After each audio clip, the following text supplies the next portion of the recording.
Are you a victim of sexual harassment in the workplace? Have you witnessed any act of sexual harassment in the workplace? This video will help you understand how sexual harassment is committed, who can commit it, where, and when it is committed. What is sexual harassment? Sexual harassment is an act or a series of acts involving any unwelcome sexual advance, request, or demand for a sexual favor, or other verbal or physical behavior of a sexual nature. Sexual harassment makes a person feel offended, humiliated, or intimidated. It creates an environment which is hostile, intimidating, or humiliating for the person sexually harassed. Currently, there are two laws that exist against sexual harassment. The first law is Republic Act 7877, otherwise known as the Anti-Sexual Harassment Act, which was passed in 1995. Under this law, sexual harassment may be committed by a manager, a supervisor, or any person with authority or influence over the victim. The crime is committed in a work or training environment. The second law is Republic Act 11313, otherwise known as the Ball-Bastos Law, which was passed in 2019. Under this law, sexual harassment can be committed by anyone. There is no requirement that the harassment be committed by a person having authority or influence over the victim. Furthermore, this law expanded the coverage of the sexual harassment to public spaces, public utilities, and online platforms. The Ramon Aboitais Foundation Incorporated and its affiliates adopts a sexual harassment policy. The said policy emphasizes that sexual harassment in the workplace may be committed by a manager, supervisor, trainer, or any other person who, having authority, influence, or moral ascendancy over another in a work environment, demands or requires any sexual favor from the other as a common condition in hiring, re-employment, granting favorable compensation, promotions, and other terms and conditions of employment. Sexual harassment may also be committed by an employee against a manager or supervisor, a co-worker, or an employee in another department regardless of rank or status.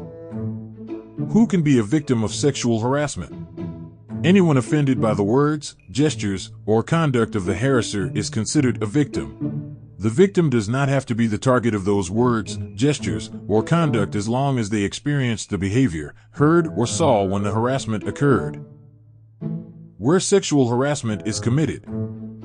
Sexual harassment may be committed in any work or training environment or outside the office building or training site, at company functions, training sessions, conferences, and during work-related travels or within the course of work assignments outside the office.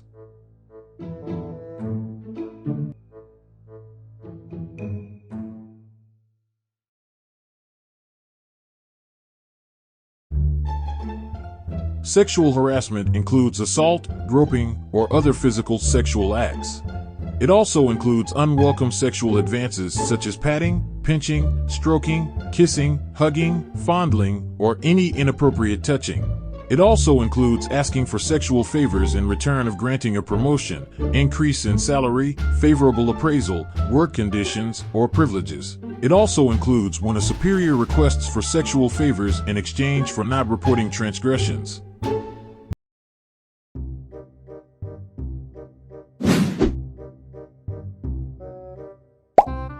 Sexual harassment is committed by inappropriate comments on the appearance, gender, or age of the victim.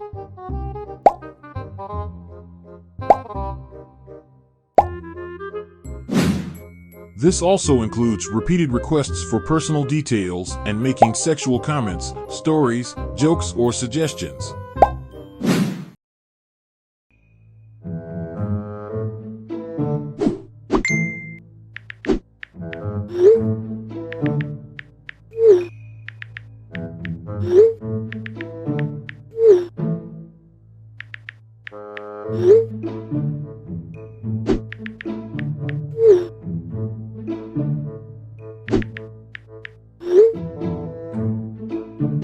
Sexual harassment is also committed by sending sexually explicit messages or by repeated unwanted social invitations for dates or physical intimacy.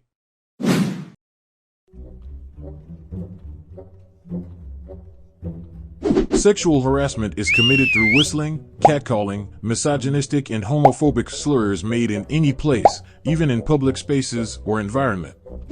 Another form of sexual harassment involves the leering, taunting, lewd gestures, or stalking of victims. Take note of some common forms of sexual harassment, which the following: overt sexual advances, unwelcome or improper gesture of affection, request or demand for sexual favors, including but not limited to going out on dates, outings, or the like for the same purpose. Any other act or conduct of a sexual nature or for purposes of sexual gratification which is generally annoying, disgusting, or offensive to the victim.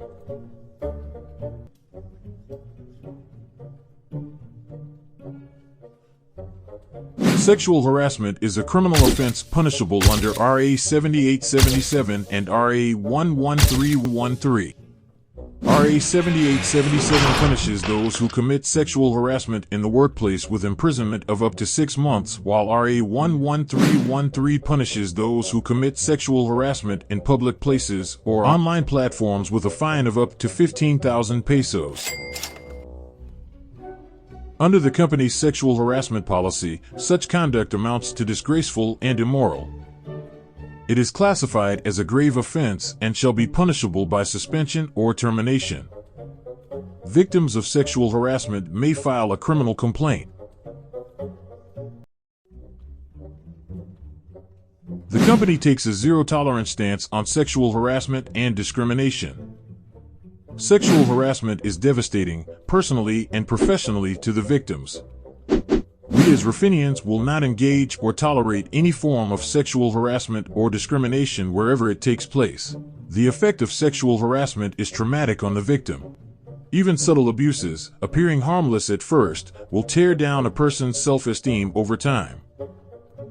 They will feel afraid on what has been done to them. They will feel powerless to what has been done to them. They will blame themselves, and they will feel responsible for the harassment and the discrimination done to them. They will fear being ridiculed or not being believed by their coworkers. It is this fear that harassers rely on. So, if you are a victim of sexual harassment or of discrimination, or if you have seen or know of any sexual harassment or discrimination, please report it immediately to Human Capital or Management of Ramon Aboitais Foundation Incorporated, Cool Adventure Camp Incorporated, and Rafi Microfinance Incorporated, no matter who the harasser is. Shutting down sexual harassment is everyone's responsibility. Silence will only encourage such behavior.